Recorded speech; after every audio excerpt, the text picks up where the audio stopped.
ከፍቅረኛዬ ጋር ገና መለያየት ነበር። በዛው ቅስበት ግን እርሱ ከቅርብ ጓደኛዬ ጋር አስቀድሞ ግንኙነት እንደነበረው አወቅኩኝ። ለእነሱ ምንም ግድ እንደማይሰጠኝ ለማሳየት ወዲያውኑ ፈገግ ብዬ እንኳን ደስ አላችሁ አልኳቸው።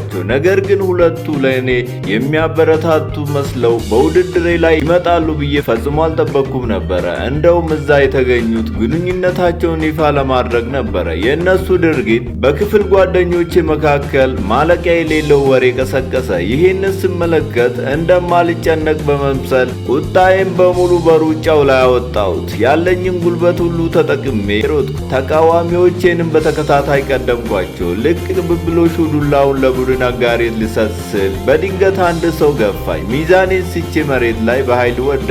ራሴ ከዱላው ጋር የተጋጨበት ሁኔታ ተማሪዎቹን ሁሉ በድንጋጤ አይናቸውን እንዲያፈጡ አደረጋቸው። ነገር ግን እውነቱን ለመናገር ምንም ራሴን አልሳትኩም ነበረ። በሁሉም ፊት በጣም ስለተሸማቀቅኩ ብቻ ዝም ብዬ ተኝቼ ራሴን እንደሳተ ሰው አስመሰልኩ። በገናና በጥምቀት በዓሉን ለመምሰልና እንዲሁ ለማሸብረቅ በእኛው ጥበብ በእኛው ሀገር ምርት የባህል ልብሶች ፋፈሽ በሉ ይላቸዋል። እናም መገኛችን በሽሮ ሜዳ ሲሆን ለበዓል ልብሶ እኛ አለንሎት ለርሶ። ለበለጠ መረጃ በስክሪኑ ላይ የተቀመጠውን ስልክ ተጠቀሙ።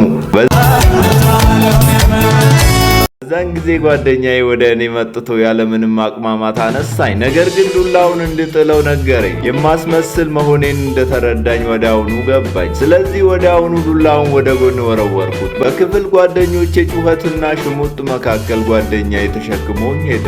ቆይቶ ግንባሬ ላይ የወጣውን እብጠት ስመለከት በጣም ተበሳጨሁ። በድንገት የቅርብ ጓደኛዬን ድምፅ ሰማሁ። በፍጥነት ተመልሼ ተኛሁና እንደታመምኩ አስመሰልኩ። እሷ ታዝንልኛለች ብዬ ጠብቅ ይልቁንም ከጎኔ ሆና የቀድሞ ፍቅረኛዬ ያለማቋረጥ ማቀፍ ጀመረች። ከዚህ በላይ መታገስ አልቻልኩም።